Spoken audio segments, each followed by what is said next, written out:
مصطفى مصطفى منبع للصفا، سيد الأنبياء مشعال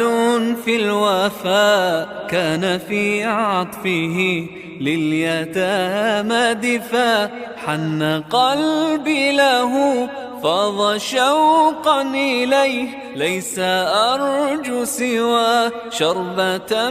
من يديه، الصلاة عليه والسلام عليه، للسماء ارتقى فأتى بالنقاء، وغدا وجهه نيرا